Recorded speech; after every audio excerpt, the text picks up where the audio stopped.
Selon toute évidence, le Sénégal ne va pas connaître un crash de sa dette en ce mois de mars. Un mois qui était attendu par de nombreux observateurs et pour cause, Dakar doit rembourser en ce seul mois 485 millions de dollars, dont 395 millions au titre d'un eurobond contracté en 2018 et arrivant à échéance en 2028. Contre toute attente, le gouvernement d'Ousmane Sonko a annoncé qu'il était en mesure de payer, ce qui a intrigué au point où certains bailleurs ont affirmé que Dakar devait sans doute recourir à des méthodes peu orthodoxes pour payer ses nombreux créanciers, notamment recourir à une méthode consistant à prioriser les règlements d'eurobond par rapport aux sommes dues aux bailleurs de fonds institutionnels plus discrets et moins susceptibles de crier au défaut de paiement que le marché. Mais les mêmes bailleurs pointent également du doigt l'activisme de la Banque ouest-africaine de développement qui pourrait bien avoir placé une partie de ses liquidités dans des titres sénégalais. Mais dans une vision de plus long terme, Dakar et la BOAD développent un nouvel instrument baptisé le FOVAS, le Fonds de valorisation des actifs du Sénégal, un produit financier ou quelque chose qui y ressemble, qui selon Africa Intelligence, et je cite, aiderait à mobiliser de l'argent frais en utilisant comme garantie un ensemble d'actifs stratégiques comprenant des ponts, des autoroutes, des ports, des aéroports ou encore des biens fonciers. Le projet, qui viserait entre autres à attirer des investisseurs du Golfe, pourrait toutefois nécessiter plus d'une année avant d'être opérationnel. Mais un tel instrument, qui se trouverait forcément hors dette, serait un outil d'ingénierie financière bienvenue pour Dakar et une innovation plutôt audacieuse portée par Serge Ekwe, le président béninois de la BOAD. Pour en parler et évoquer d'autres sujets économiques de l'heure, j'ai à mes côtés Abdou Cissé, actuaire, financier et agitateur d'idées, fondateur de la société de conseil Cisco Consulting. Bonjour Abdou. Bonjour Théo. Alors avant de commencer cette conversation, j'aimerais qu'on entende un extrait des propos de Serge Ekwe, président de la BOAD, alors qu'il sortait d'une audience avec Ousmane Sonko, c'était le 22 janvier dernier. Avec Monsieur le Premier ministre, nous avons regardé les dossiers techniques et les dossiers de la coopération entre la Banque ouest-africaine de développement et la République du Sénégal. Le Sénégal est un partenaire essentiel, un actionnaire, un propriétaire de la banque et nous avons regardé, comme d'habitude, les sujets essentiels. Le Premier ministre a beaucoup insisté sur la question de l'énergie, en faisant bien comprendre que l'énergie était l'axe principal de la mandature.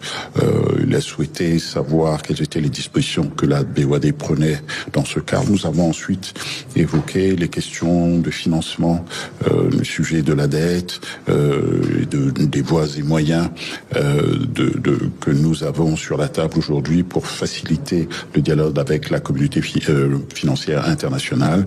Vous savez que la BOAD est un acteur de premier rang vis-à-vis des investisseurs mondiaux et la coopération que nous avons avec le Sénégal sur ces questions-là est un partenariat essentiel.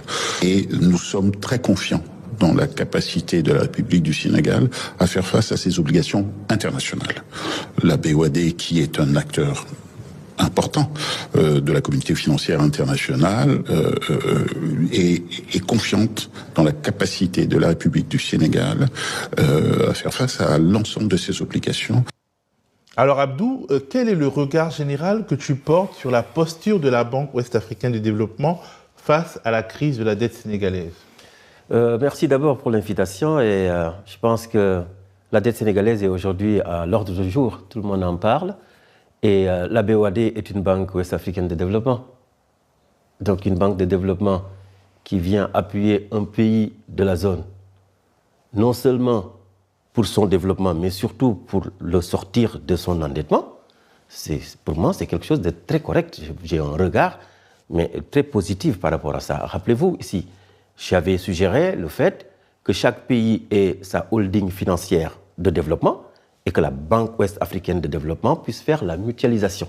On est dans une communauté. Ce que la BOAD veut faire ou est en train de faire avec le Sénégal, tous les pays peuvent en demander. Donc l'idéal serait que dans chaque pays, on ait une petite holding qui gère ces problématiques relationnelles en termes de marché financier et que la BOAD fasse ce qu'on appelle la mutualisation de tout. Et donc c'est un regard très positif. Vraiment, Ça fait plaisir de voir que nos banques de développement commencent vraiment, réellement à participer à nos armes de développement. C'est un tournant ? Vu ce que la presse française a déployé ces derniers temps, moi je peux dire que c'est un tournant. Parce qu'aller jusqu'à dire, mais est-ce que ce qu'ils font c'est orthodoxe, etc. Tout ça, les gens se posent des questions. Nous avons une dette. Il y en a qui considèrent qu'on va aller on va faire défaut. Et nous montrons les signes comme quoi nous n'allons pas faire défaut. Donc c'est un tournant. Nous n'allons pas faire défaut. Nous avons un problème depuis un certain temps. Le FMI en est conscient et le FMI ne nous a pas accompagnés. Parce que le FMI nous demande de restructurer.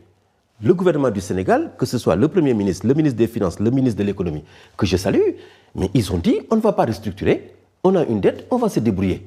Mais se débrouiller, c'est trouver des moyens financiers de rembourser sa dette. Mais si la Banque Ouest-Africaine de Développement est en train de faire son travail. Alors, Serge Ekwe a en tout cas tenu à mettre la crédibilité de la BOAD dans la balance en disant à 2 reprises lors de cette audience du 22 janvier avec Ousmane Sonko à quel point il était confiant dans la capacité de Dakar à rembourser ses échéances. Il a dit « Nous sommes un acteur majeur, nous sommes un acteur important et nous disons que le Sénégal peut payer ce qu'il doit ». Est-ce que ça compte dans ce petit monde-là ? Ah mais ça compte beaucoup, ça compte beaucoup. La preuve, depuis un certain temps, vous n'entendez aucune agence de notation essayer de dire que voilà, on va être parti par cela. Mais Théo, il y a une subtilité dans le marché financier qu'on ne peut pas étaler ici, mais qu'il faut bien comprendre. Si vous regardez entre décembre et fin janvier, début février, vous regardez le titre du Sénégal, qui est passé de son plus bas à 68 et qui est parti jusqu'à 80. Donc ça veut dire que là, il y a un mouvement de marché. Et c'est ce mouvement de marché-là qui a surpris... Un mouvement positif de marché qui a surpris beaucoup de gens. Mais c'est un mouvement de marché. Un marché financier, c'est ça. S'il y a un acteur qui est allé peut-être acheter les titres, peut-être que la BOAD a négocié avec le Sénégal par rapport à cet acteur, personne ne sait. En tout cas, on n'a aucune information officielle qui dit que voici le montage financier qui a été fait. En tout cas, il y a une bonne fée qui s'est penchée. Il y a une bonne fée. Et c'est ce que le français Olivier Vallet signale dans son article. Il dit carrément que, voilà, les Sénégalais sont en train de trouver des moyens financiers. Et donc, les Occidentaux disent que ce n'est pas orthodoxe. Mais ce n'est pas grave. Ce qui est important, c'est que ce mouvement de marché a fait que le titre du Sénégal a fait un grand bond. Donc, vous n'avez entendu aucune agence de notation dire « Ah, qu'est-ce qui s'est passé ?» Ce n'est pas le problème. Ce qui s'est passé réellement, c'est qu'on a un acteur de marché, personne ne sait c'est qui. Voilà pourquoi ils disent qu'il y a un magicien qui se trouve à Lomé, mais il y a un acteur de marché qui a participé parce que la BOAD, en tant que telle, est très exposée. Parce qu'en fait, on sait qu'il y a un acteur qui est à Lomé, la BOAD est basée à Lomé, mais Ecobank aussi est basée. Enfin, il y a plusieurs banques régionales qui sont basées à Lomé. Et on a vu que cet acteur mystérieux a acheté des obligations souveraines sénégalaises de manière très volontariste. C'est ça. Et donc a précipité finalement un mouvement à réveiller le marché régional pour finalement permettre au Sénégal de s'alimenter sur le marché régional et ne pas faire défaut sur le marché international. Et donc certains analystes pensent que cette bonne fée c'est la BOAD, certains pensaient à Ecobank. Voilà, mais bon. Par exemple, Africa Intelligence est en mesure, ou le Financial Times, je pense, est en mesure de révéler que c'est la BOAD. Mais justement, comment on peut interpréter justement peut-être pas le malaise, mais en tout cas les interrogations des analystes financiers occidentaux surtout, quant à cela? Alors, l'analyse est simple. Aujourd'hui, le Sénégal, depuis un certain temps, a décidé de ne pas rester dans ce qu'on appelle l'orthodoxie à l'occidentale. C'est-à-dire que le FMI dit « vous allez restructurer » et les gens restructurent. Le Sénégal n'a pas voulu. En plus de ça, le Sénégal doit de l'argent aussi dans ses relations bilatérales. D'accord, on doit un peu d'argent à la France, etc., etc. Maintenant, quand je regarde ce que l'État a fait, ça c'est ma vision, on a hiérarchisé les paiements. En tout cas, aujourd'hui, payer l'eurobond est beaucoup plus urgent pour le Sénégal que payer, par exemple, la dette qu'on doit à l'AFD. d'accord? C'est parce que c'est les gens de l'AFD qui se sont grouillés pour essayer de venir à Dakar pour demander leur argent que les gens se sont rendus compte que nous sommes en train de faire autre chose. Alors maintenant, cette lecture que ces gens ont, c'est que moi j'ai l'impression qu'ils auraient tous voulu qu'on fasse défaut. C'est ça. Ils auraient tous voulu qu'on fasse défaut. Parce qu'ils pensaient qu'en ce mois de mars, il y aurait défaut. Et ce qu'il faut préciser, c'est qu'en fait, l'eurobond qu'on paye, son échéance c'est 2028, mais dans le contrat, si mes souvenirs sont bons, on avait signé comme quoi on l'aurait payé en 3 tranches. On aurait payé une partie de 2026, une partie 2027, une partie 2028. Donc ce qui a fait que donc, les 3 tranches ont atténué le montant. Mais ces gens ont voulu que nous fassions défaut. Et aujourd'hui, nous montrons tous des signes comme quoi nous ne ferons pas défaut. L'autre question qui va se poser, c'est à quel prix? À quel prix nous sommes en train de faire ceci? Parce que le FMI nous a coincés, on n'a pas eu d'argent, on a trouvé de l'ingénierie financière pour trouver les moyens de payer.